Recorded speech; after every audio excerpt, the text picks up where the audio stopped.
Hello, friends, sisters, and brothers in the Twin Cities.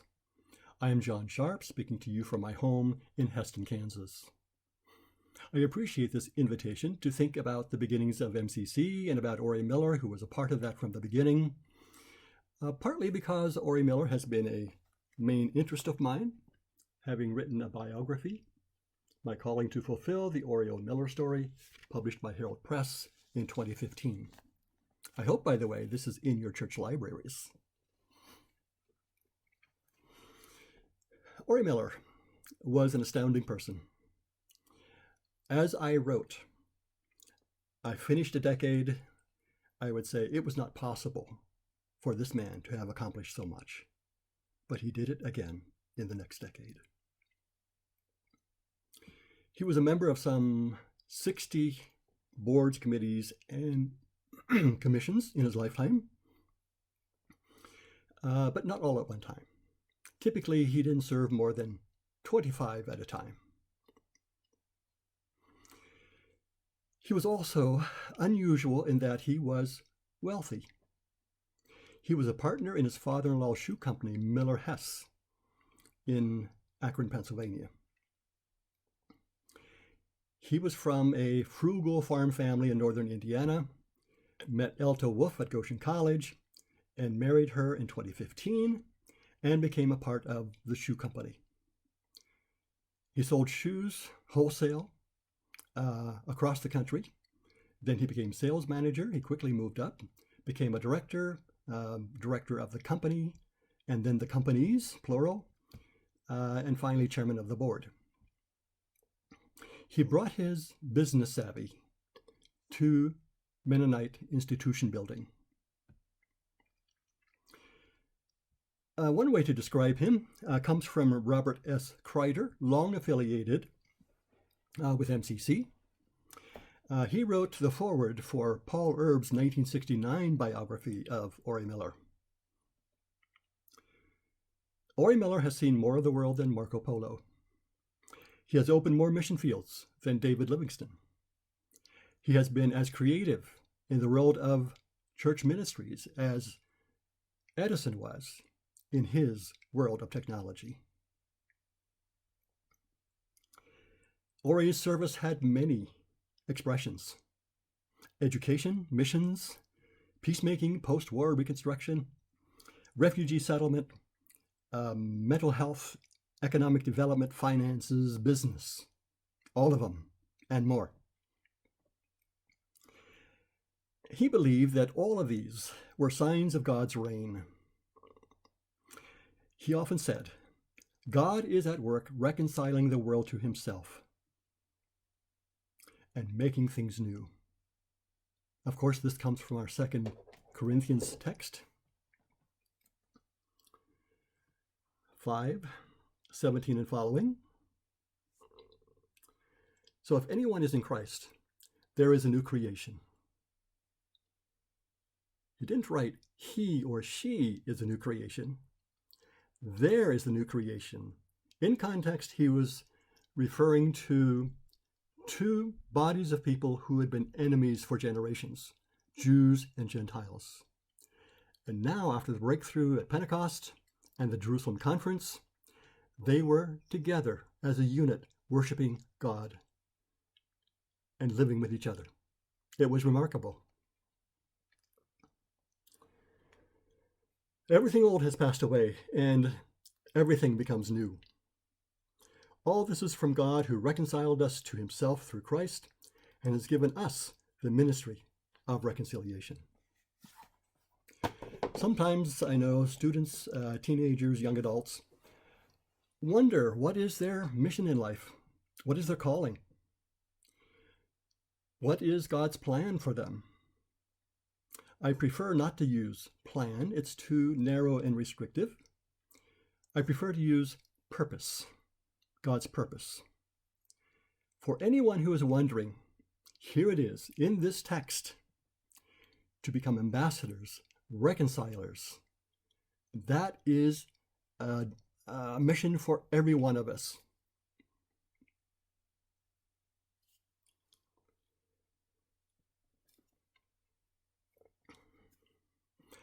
Orie Miller lived comfortably in two worlds, business and church, and every day he signaled his identification, his dual roles, by wearing a necktie. And he used to wear a business suit.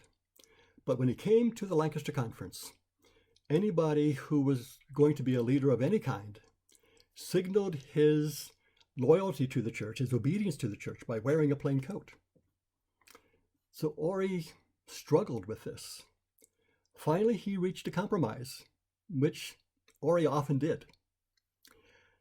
Under his plain coat, which he eventually adopted, was his long tie representing business. That was a typical Orie Miller compromise. He was pragmatic, if nothing else, and this is one example. As for the beginning of MCC, many people, writers, historians, write about the Elkhart meeting on the Prairie Street Church in 1920, July 27. That could be a beginning, but I think there's an earlier step that we don't want to miss. In the summer of 1919, Crimmer Mennonites in Reedley, California, gathered supplies, relief supplies, food, blankets, clothing, and $44,000 for their relatives in Siberia.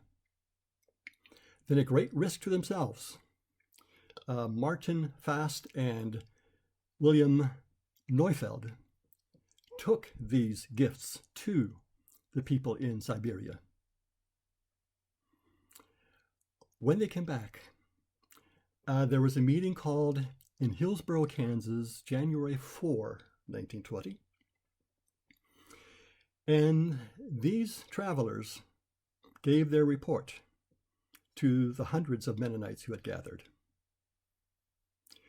They were so moved by the need and by the possibility of bringing relief in this desperately hard situation that right after the meeting, they formed a committee, an interdenominational committee of General Conference Mennonites, Mennonite Brethren, and Crimmer Mennonite Brethren.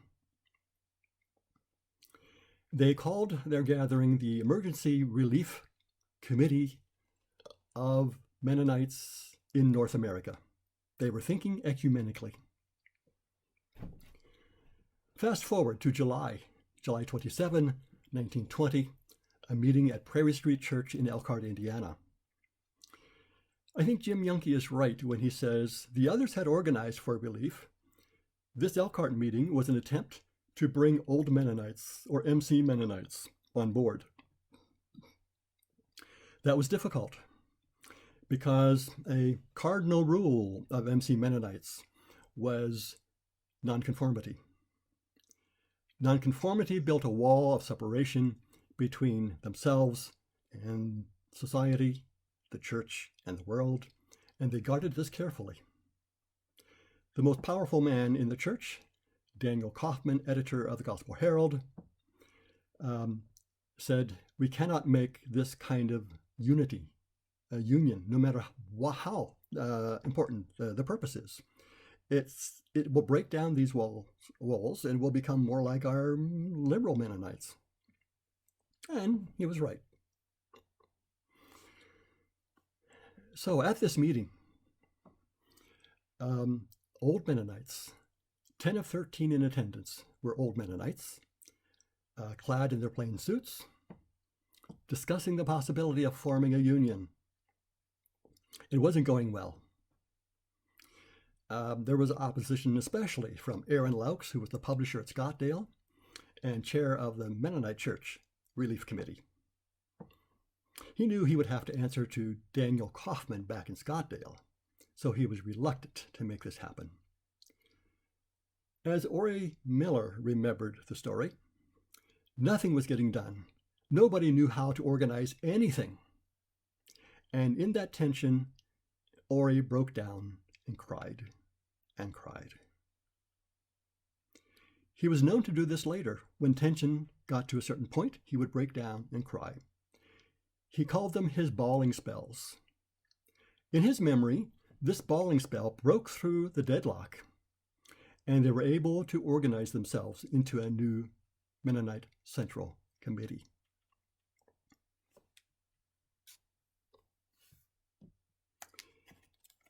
My summary of this meeting is this. Mennonite Central Committee, its name an ironic parallel to that of the Central Committee of the Communist Party in the Soviet Union. Was born as a fragile infant. Its parents were barely acquainted and struggled to build trust. Not all were convinced this child should have been born, and no one could be sure it would survive. It was not the result of an intense love affair, but a tentative relationship born of obligation and great need. Deeply embedded in Mennonite Anabaptist DNA is the call to care for the sister and brother in need, as well as to serve those beyond the community of faith. Mutual aid and service to neighbor are not the means to salvation, but rather a distinguishing characteristic of Christ followers, an expression of true evangelical faith, to use Menno Simon's words. Because siblings and cousins in Russia were in great need, American Mennonites overcame their differences to create an incarnation of love and compassion called MCC. The 1920 Elkhart meeting was the culmination of multiple origins, a fortuitous convergence of charitable impulses. So what was the need? Well, this report came from Mennonites in Russia, in Malachna colony. As you know your history, Russia was involved in World War I. They pulled out early.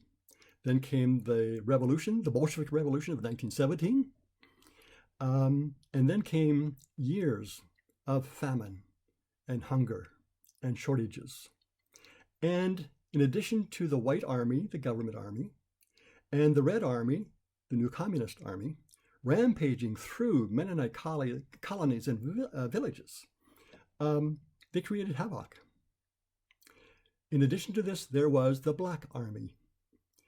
A bandit leader by the name of Nestor Makhno gathered up some 10,000 revolutionaries, and they themselves waged war on kulaks. Anybody who was wealthy, anybody who had means, had built it only by taking advantage of the peasants. That was the only possibility. So therefore, Mennonites were open game.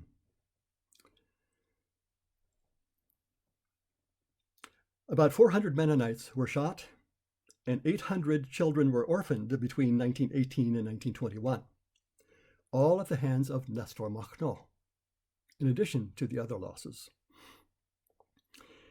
In Kortitsa colony, 4 Mennonite villages were demolished: Eichenfeld, Ebenfeld, Steinbach, and Altona. The men disappeared, or were shot or deported, and those who survived moved to other villages. In addition to all of this, soldiers brought typhus and cholera that spread in epidemic proportions. I think we know something about epidemics. Of 11,016 Mennonites in 11 Kortitsa village, 917 died from typhus. 24 were killed.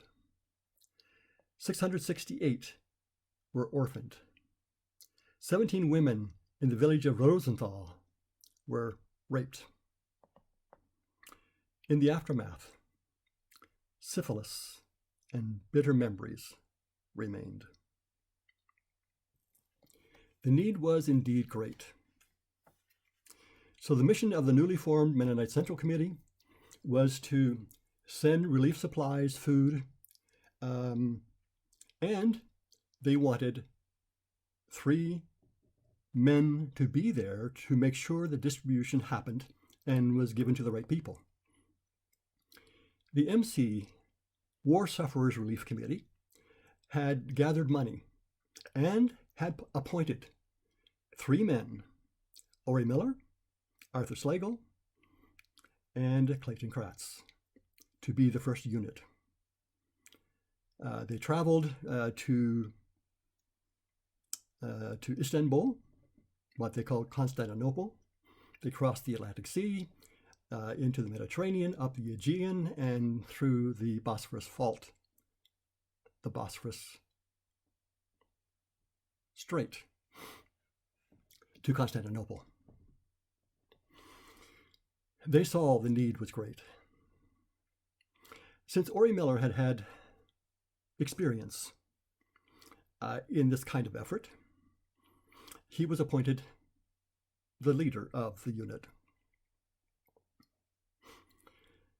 Orie had spent 15 months in Beirut, managing orphans' homes, food distribution, clothing, and so on, to the refugees of World War I.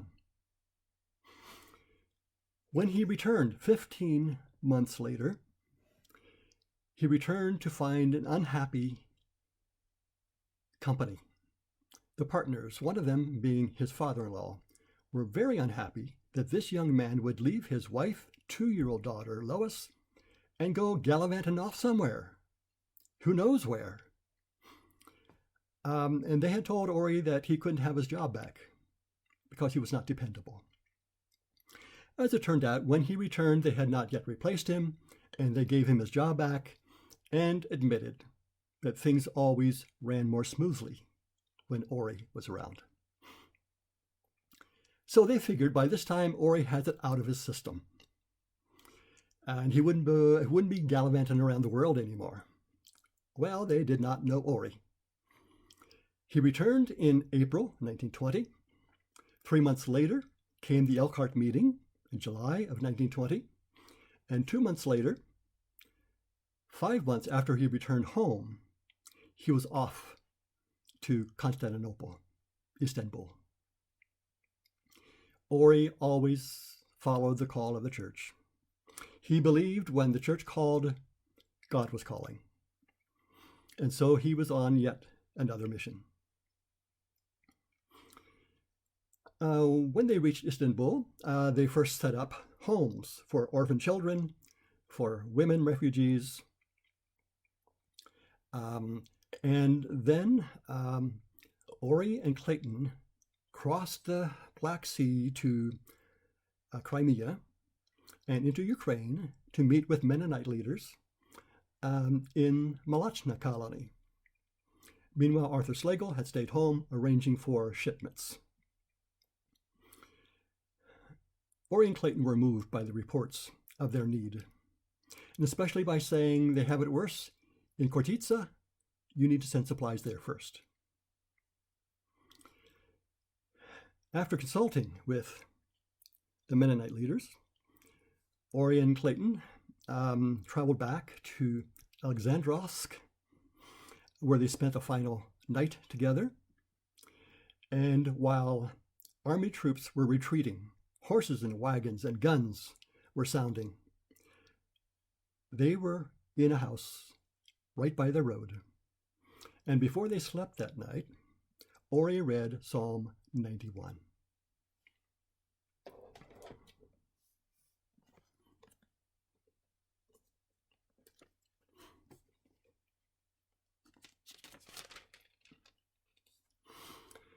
You who live in the shelter of the Most High and abide in the shadow of the Almighty will say to the Lord, my refuge and my fortress in God, in whom I trust. For he will deliver you from the snare of the fowler and from the deadly pestilence. He will cover you with his pinions, and under his wings you will find refuge. His faithfulness is a shield and buckler. You will not fear the terror of the night, nor the arrow that flies by day, or the pestilence that stalks in darkness. And to verse 14, those who love me I will deliver. I will protect those who know my name. When they call to me, I will answer them. I will be with them in trouble. I will rescue them and honor them. With long life, I will satisfy them and show them my salvation. As it turned out, the arrows by day pierced Clayton Kratz. When he and Orie Miller parted October 16 at the train station in Alexandrovsk, neither man knew that Clayton would disappear. Orie was the last North American to ever see Clayton Kratz. He was abducted and presumed shot, and was never heard from again. So where was God? Where were the wings of security? They did not spare Clayton Kratz. He did not live a lone life, and he did not see salvation. In 2017, a few months after my son MJ Sharp was abducted and killed in Congo, I was sitting at an airport, Houston, I think, on my way to Europe, and was writing a letter, a Father's Day letter, to MJ, my son, who had died in March.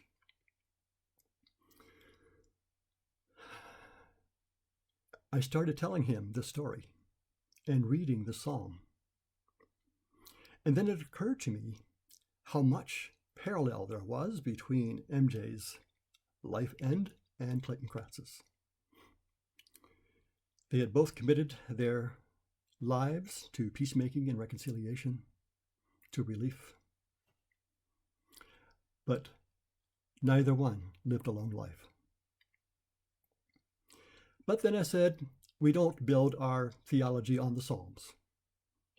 We use the Sermon on the Mount, the teachings of Jesus, and the words of Paul to the 2 Corinthians, that we are called to be reconcilers.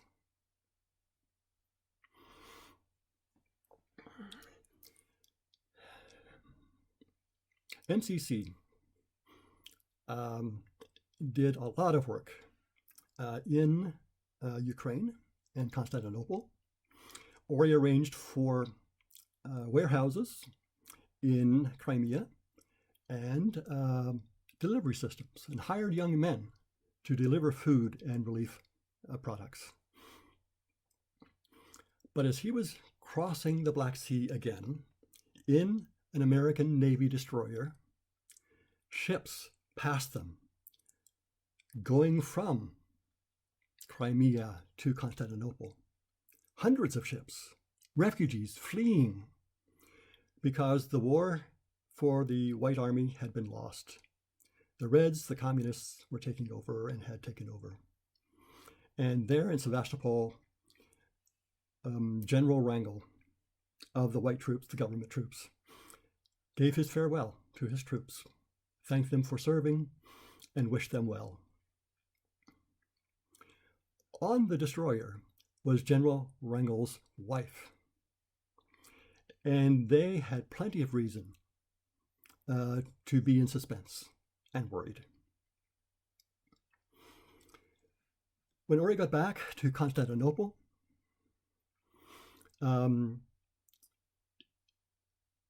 he was finished, essentially. Yes, they had fed people in Constantinople, refugees, but the Red Army had taken over. But they could care for refugees.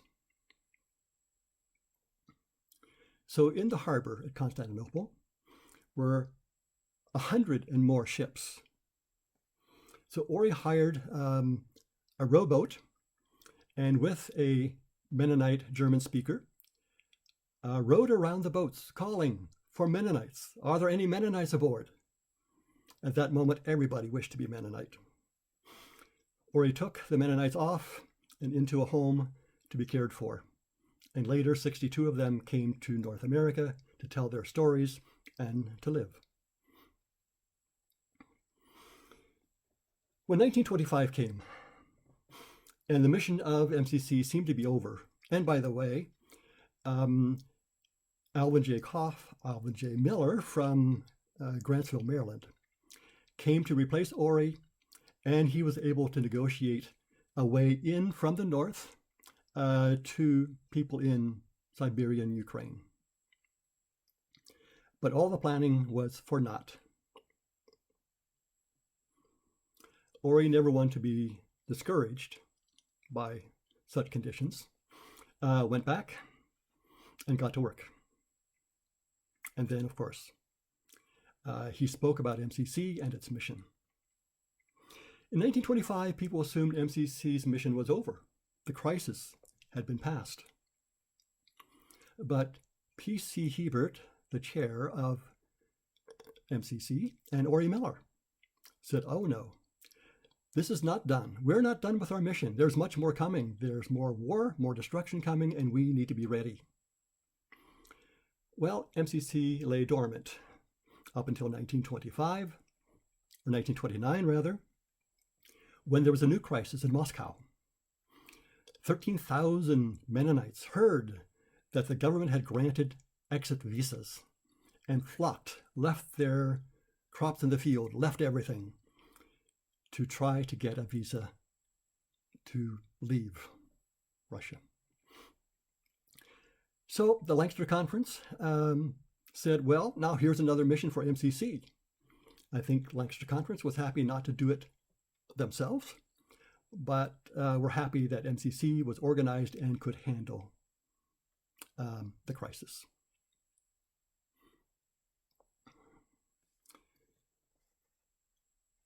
John A. Lapp, MCC Executive Secretary Emeritus, has said, MCC was the first and likely continues to be the strongest institutional expression of inter-Mennonite cooperation.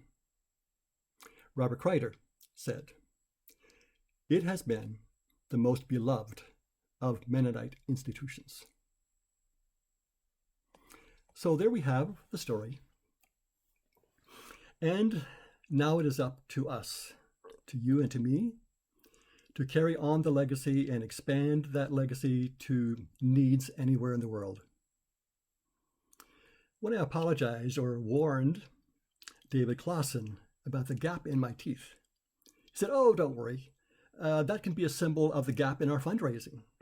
There is still a gap between where we are now and the goal we wish to reach. Okay, so there you have it. Thank you all very much, and blessings to all.